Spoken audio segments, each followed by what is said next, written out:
सुंदरपुर जंगल में कई दिनों से बहुत तेज बारिश हो रही थी। सभी पक्षी अपने अपने घरों में कैद थे। बारिश की वजह से कोई भी पक्षी बाहर नहीं जा सकता था। उसी जंगल में मोंटू नाम का एक चूहा अपने बेटे पिंटू के साथ रहता था। तेज बारिश की वजह से मोंटू के घर में खाना खत्म हो गया था। बेटा पिंटू, हमारे पास आज तक चले उतना ही खाना बचा हुआ है। अरे तो पिताजी, आज अनाज खत्म हो जाएगा तो हम लोग कल क्या खाएंगे? हमारा क्या होगा? टेंशन मत लो बेटा, मैं कुछ न कुछ जुगाड़ कर ही लूंगा।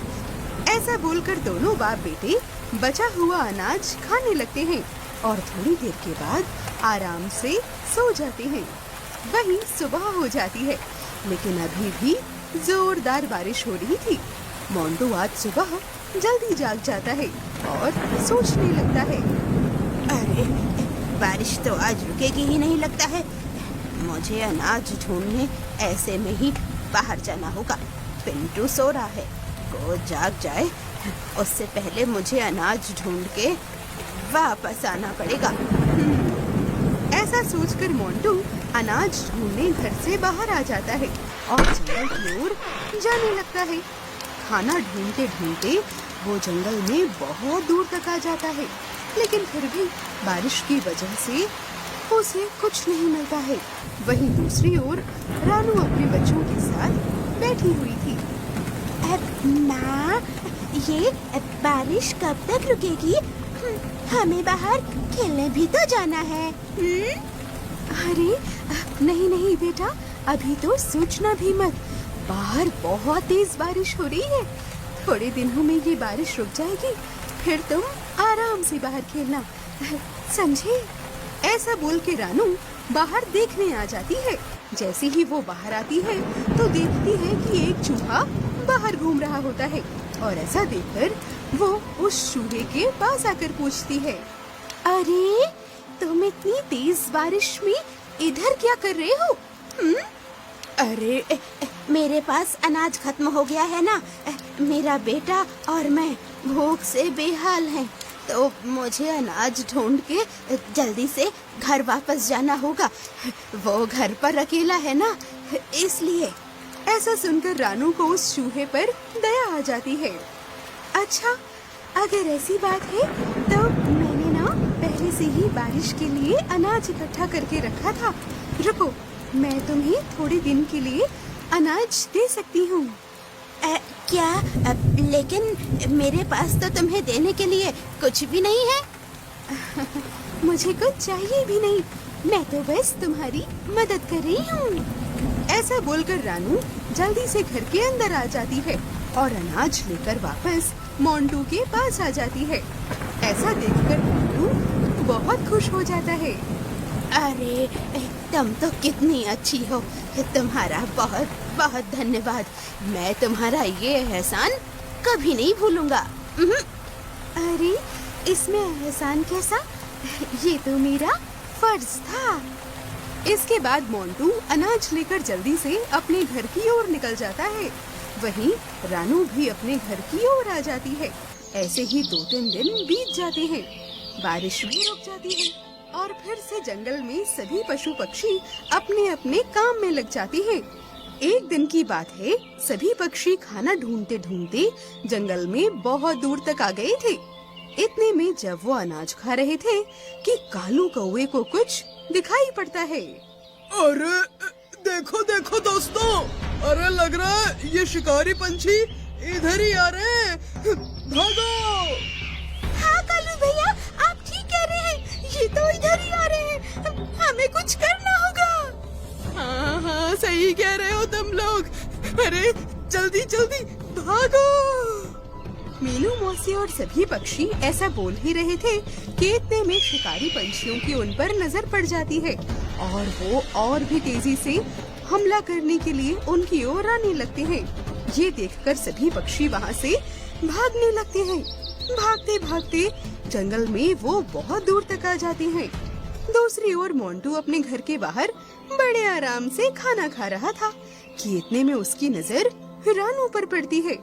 रानू बड़ी जल्दी में जंगल की ओर जा रही थी कि इतने में मोंटू जोर से चिल्लाने लगता है। अरे रानू, ओ रानू, अरे किधर जा रही हो तुम? अपने दोस्तों के साथ? रानू आवाज सुन के आसपास देखने लगती है और तभी वो नीचे देखती है तो उसे मोंटू दिखाई पड़ता है। रानू और सभी पक्षी मोंटू के पास आते हैं। अरे क्या बताएं मोंटू भैया, हमारे पीछे शिकारी पंछी पड़ गए हैं। हम सभी लोग अपनी जान बचाकर यहाँ से भाग रहे हैं। तुम भी यहाँ से हटो और जल्दी अपने बिल में जाओ। अरे बस इतनी सी बात। सुनो, तुम लोग जल्दी से मेरे बिल में आ जाओ। मेरे पास तुम लोगों को बचाने के लिए एक युक्ति है। ऐसा बोलकर मोंटू सभी पक्षी को अपने घर में ले आता है। थोड़ी देर में ढूंढते ढूंढते वो दुष्ट शिकारी पंछी वहाँ पर आ जाती है। अरे यार, इतनी देर में ये सभी पंछी यहाँ से गायब कहाँ हो गए? अभी तो यहीं पे थे। हाँ यार, सही कह रहे हो तुम। यहाँ तो छुपने के लिए कोई जगह भी नहीं है। आखिर ये लोग गए तो गए कहाँ? ऐसा बोल के दोनों आसपास देखने लगते हैं। तभी चील की नजर एक घर पर पड़ती है। अरे वो देखो, वहाँ पर एक घर है। मुझे लगता है सभी लोग वहाँ छुपे होंगे। ठीक कह रहे हो तुम यार। चलो, तो देर किस बात की, अंदर जाके सबको बाहर खींच के लाते हैं। चलो। ऐसा बोलकर दोनों जबरदस्ती मोंटू के घर में घुस जाते हैं। जैसे ही अंदर जाते हैं तो देखते हैं कि मोंटू अंदर बैठा हुआ था।